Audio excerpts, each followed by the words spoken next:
Рассмотрим проектирование храповой передачи, которая используется в динамометрических ключах, в тормозах велосипедов и также использовалась еще ранее при ручном пуске двигателей в автомобилях.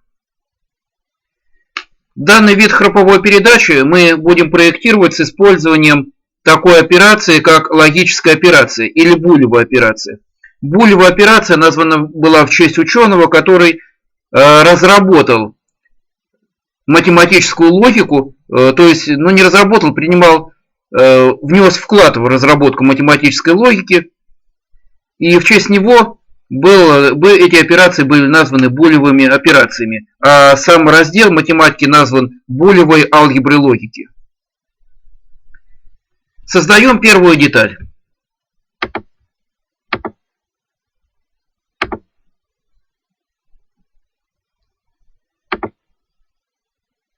Берем плоскость ZX и строим две окружности. Первая окружность пусть будет 54 мм и вторая окружность 40 мм. Чтобы не утруждать себя запоминанием этих размеров, выделим эти две окружности и сразу запомним буфер обмена. Копировать и начало координат озвучим. Теперь выходим из эскиза и выдавим миллиметров на 12.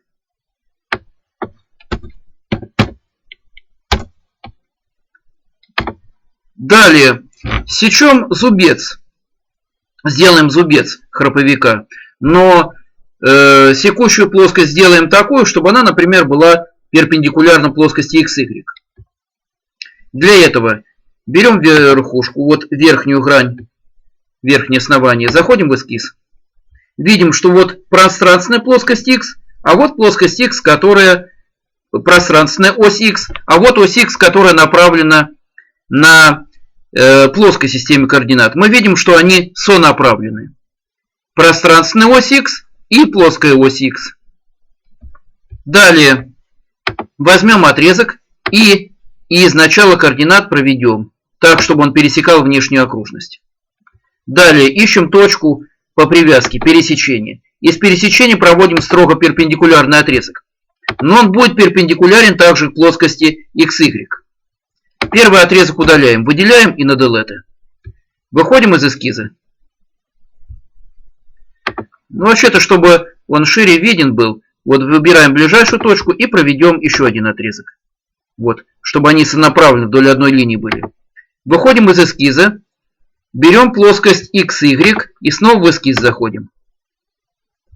Теперь уже берем отрезок, ищем ближайшую точку и другую ближайшую точку. Но обратите внимание, я взял уже не по направлению оси X, а против направления оси X. Вот передняя стенка по оси X, вот перпендикулярно ей, вот в этой точке располагаются наши проведенные линии. А вот задняя стенка, она лежит прямо на плоскости XY. Выходим из эскиза. Теперь повернем деталь и возьмем масштаб таким образом, чтобы у нас оба отрезка были видны.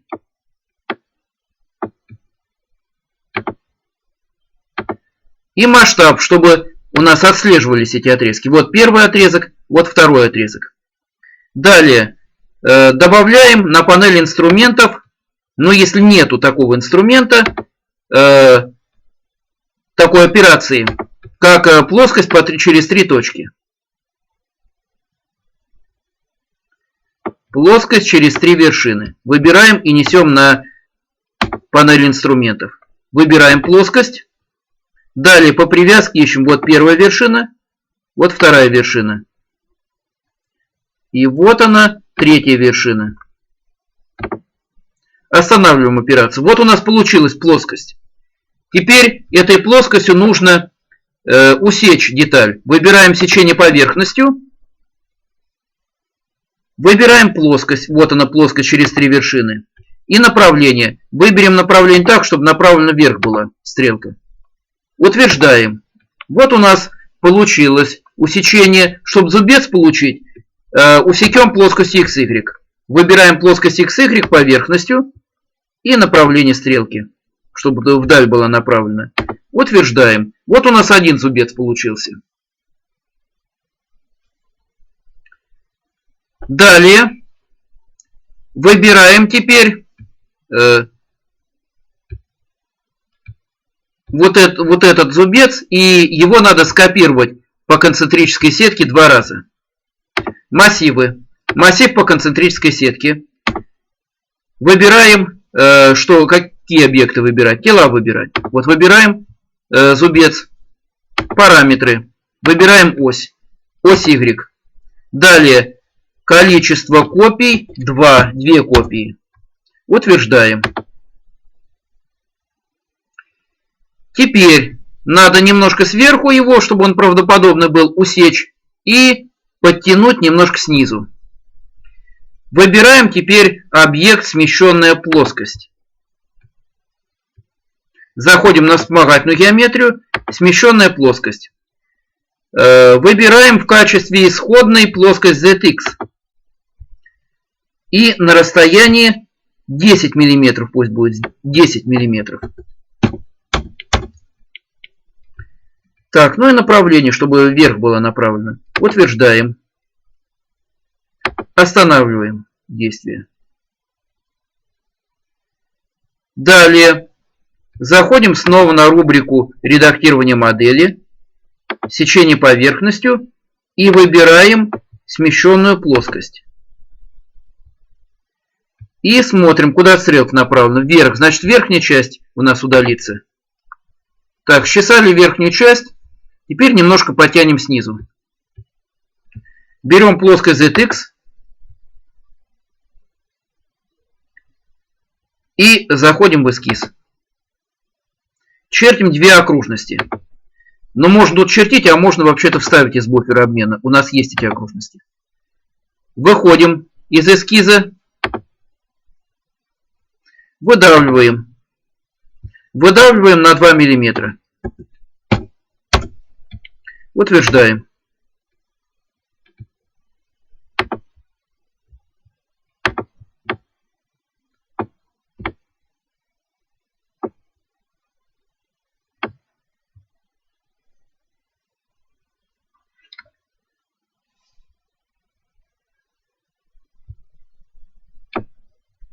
Снова заходим на плоскость ZX. В эскиз. Снова вставляем.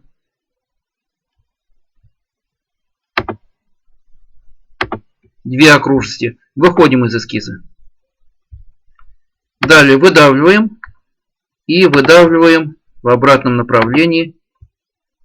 Ну, возьмем 10 мм. Мы все-таки часть храпового механизма. За ним может следовать что угодно внизу. То есть техника, она весьма разнообразная бывает.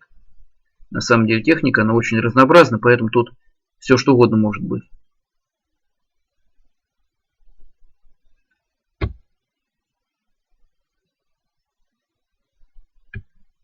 Далее. Вот получился первый храповик. Ну и дальше нужно цвет детали выбрать. Выбираем в дереве модели деталь. На правую кнопку свойства модели. И вот цвет. Ну, допустим, вот цвет вызовем темно-желтый. Утвердим. Сохраняем. Выберем храповая передача папку. Откроем и назовем храповик 1. То есть создадим папку специальную, потому что тут у нас нужно создать сборку, но помимо всего прочего, нам для логической операции нам нужны будут промежуточные детали. Вот промежуточную деталь сейчас создаем.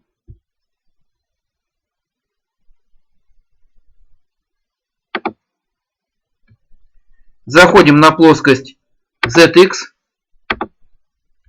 Опять же вставляем из буфера обмена наши окружности.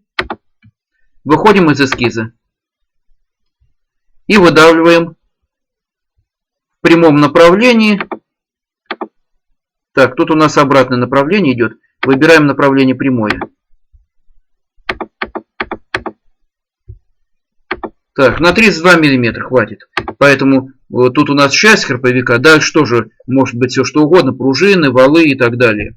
Нас пока интересует составление вот этих храповиков. Как составлены храповики.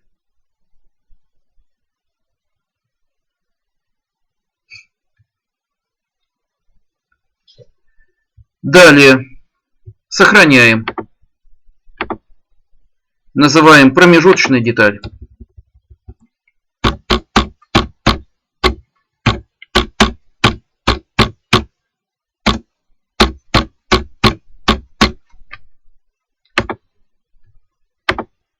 Промежуточная деталь называем.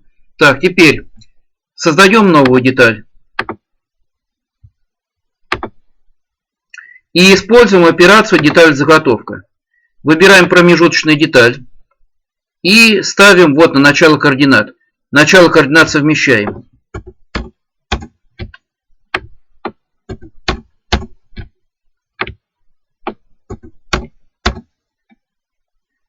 Утверждаем. Вставляем другую деталь. Храповик 1. Ну тут также нули совмещаем. Нули системы. Первой системы координат и второй тоже совмещаем. 0. 0. И 0. Утверждаем. Далее выбираем булевая операция. Вот она, булевая операция. И в булевой операции надо выбрать, из чего мы хотим. Объединить детали, вычесть из первой детали вторую деталь или пересечь деталь. То есть все точки, которые касаются обеих деталей, сохранить. Выбрали вычитание. Вот вычитание. Теперь выбираем деталь. Вот наводим курсор на первую деталь. Далее наводим курсор на вторую деталь. И утверждаем. И вот у нас получился второй храповик. Цвет его тоже придадим. Свойства модели. Ну и цвет его придадим теперь зеленый. Утвердим. То есть, чтобы в сборке у нас различие замечалось одного храповика от другого, чтобы они отличались, эти храповики.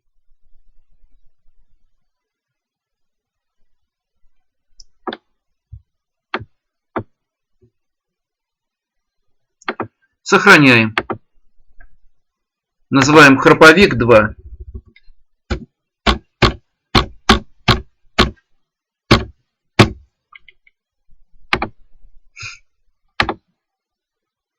Теперь создаем сборку.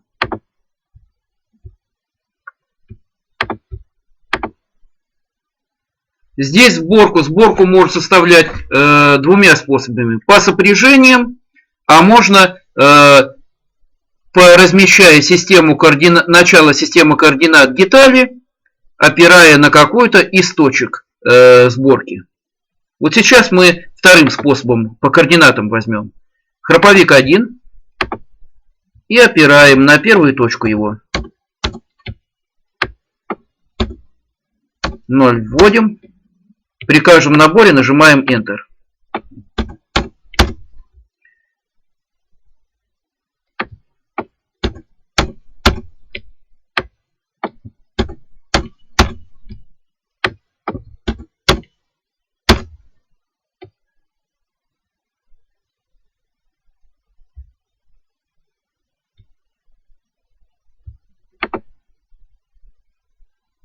Так, тут у нас не все операции прекратились, поэтому начинается вот это. То есть, если вы вставляете, есть какие-то у вас операции непрекращенные, их надо прекратить.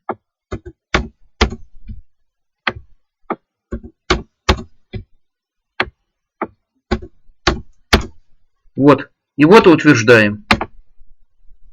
Теперь вставляем другую деталь. Добавить из файла. И храповик 2 берем. Но здесь тоже 0. Модели друг на друга опираем. И тут 0 тоже. Набираем. После каждого набора нажимать Enter. И вот два храповика у нас в цепке. И вот представьте себе, вот допустим первый храповик вращается вот в каком направлении, куда я мышкой двигаю.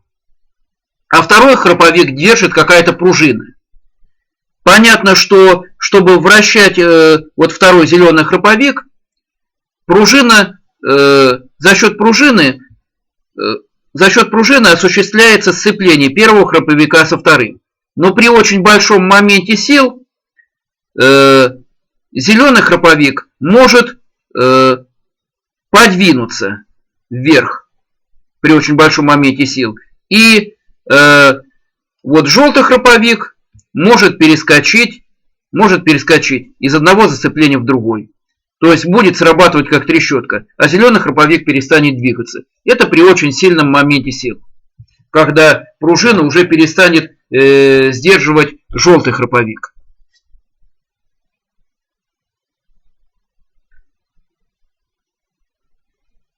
То есть тут сцепление за счет трения, а трение пропорционально нормальному давлению. Но момент трения вот этот момент сил, он может оказаться больше вот этого момента трения, обеспечиваемым пружиной, момент сцепления, обеспечиваемым пружиной, и в результате механизм может срабатывать на трещотку.